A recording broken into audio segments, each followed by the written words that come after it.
अस्सलाम वालेकुम। देसी फूड में लेके आया हूँ आज आपके लिए चिकन तवा कलेजी, जिसके लिए हमें चाहिए 2 टेबल स्पून लहसुन, 2 टेबल स्पून अदरक, 2 अदद लीमू, धनिया, हरी मिर्च, 2 चम्मच काली मिर्च, नमक हस्ब ज़ायका, 2 चम्मच पिसा धनिया, 2 चम्मच कुटी लाल मिर्च, 2 चम्मच कसूरी मेथी। तेल चाहिए हमें 4 टेबल स्पून। जी, कलेजी को छोटे छोटे टुकड़ों में काट लिए। अब इसके बाद इसमें शामिल करेंगे लीमू का रस। लीमू का रस डालने से इसमें कलेजी की स्मेल ख़त्म हो जाती है। अब कलेजी को अच्छी तरह से मिक्स करेंगे ताकि लीमू कलेजी में अच्छी तरह से जज़्ब हो जाए और इसे 10 मिनट के लिए छोड़ देंगे। 10 मिनट के बाद इसे कलेजी को धो लिए और खुश्क कर लिए।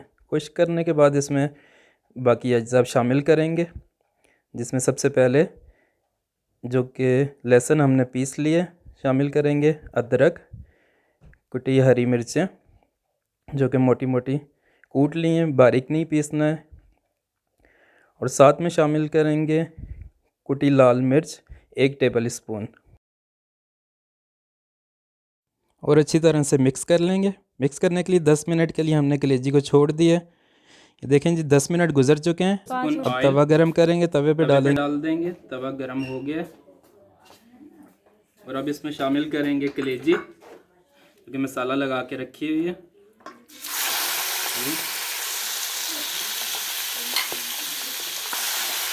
और इसे मिक्स करेंगे,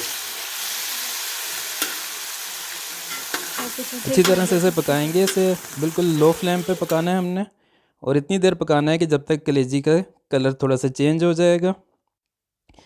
नमक शामिल करेंगे हस्बे ज़ायका, पिसा सूखा धनिया। सूखा धनिया डालने से इसमें बहुत ही अच्छी खुशबू आएगी और कलेजी की स्मेल भी ख़त्म होती है। साथ ही इसमें जाएगा पिसा गरम मसाला 1 टेबल स्पून और डालेंगे कसूरी मेथी। कसूरी मेथी डालने से एक ज़बरदस्त अरोमा बनेगा, ज़बरदस्त खुशबू आएगी और कलेजी की हींग भी ख़त्म हो जाएगी। चंद कतरे पानी के शामिल करेंगे इसमें ताकि मसाले अच्छे से मिक्स हो जाएं। और देखें माशाल्लाह कितनी ज़बरदस्त खुशबू आना शुरू हो गई है मसालों की। अब मिला देंगे इसमें सब्ज़ धनिया। ये लीजिए, हमारी कलेजी तैयार है माशाल्लाह, बहुत ज़बरदस्त, बहुत जायकेदार, बहुत लजीज। तो सर्व करते हैं कलेजी को। ये लीजिए माशाल्लाह, क्या ज़बरदस्त कलेजी माशाल्लाह तैयार है। आप भी बनाइए, ज़रूर ट्राई कीजिए और सबके दिल जीत लीजिए।